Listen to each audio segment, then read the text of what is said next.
Ben ritrovate amiche e amici dell'atletica. Doppio successo etiope alla 47esima edizione della Bo Classic di Bolzano. Seyaum firma il record della gara femminile, 15 minuti e 22, dove Nadia Battocletti si piazza terza. Vorcu vince tra gli uomini con l'italiano De Caro quarto. L'unico regionale presente in questo campionario di fuoriclasse era Tobia Beltrame della Trieste Atletica, che ha staccato un onorevole 14° posto in un buon 31 e 14 sugli insidiosi 10 km cittadini. Nella amatoriale di 5 km, secondo posto di Osvaldo Zanella del Bruniera Friuli Intagli. Ora la parola a Greta Iuri, ci parlerà di Trieste. Saranno oltre 2100 i partecipanti alla corsa della Bora, spalmati su più distanze, in programma domenica 9 gennaio a Trieste e dintorni.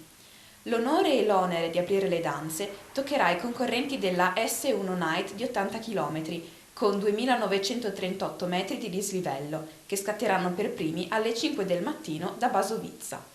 Il percorso torna in Slovenia passando dai 1.000 metri della cima del monte Slavnik.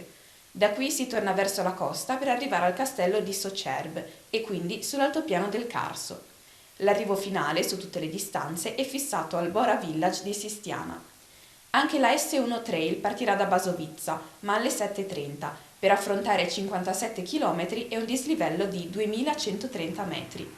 Dopo la salita sul Monte Coco si transiterà in Slovenia con vista sul Golfo di Trieste e Capodistria.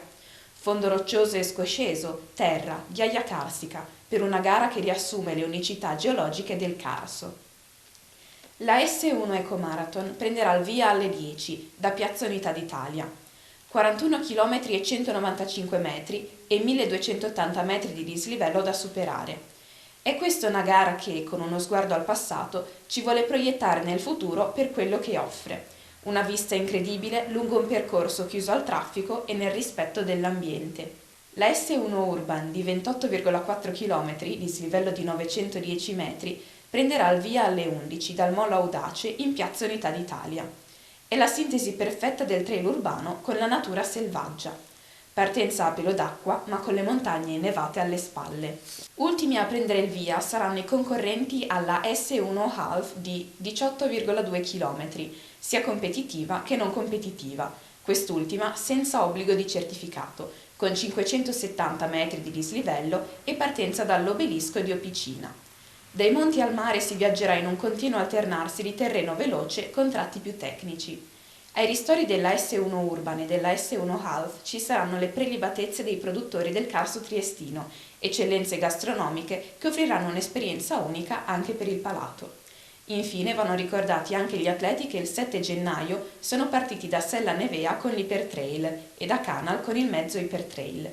Loro si sono gustati un bel tratto innevato su un percorso di bellezza unica. Ci fermiamo qui per questa sera. L'anno che ci siamo lasciati dietro è stato difficile, ma sportivamente entusiasmante. Ci ha regalato momenti esaltanti, probabilmente irripetibili.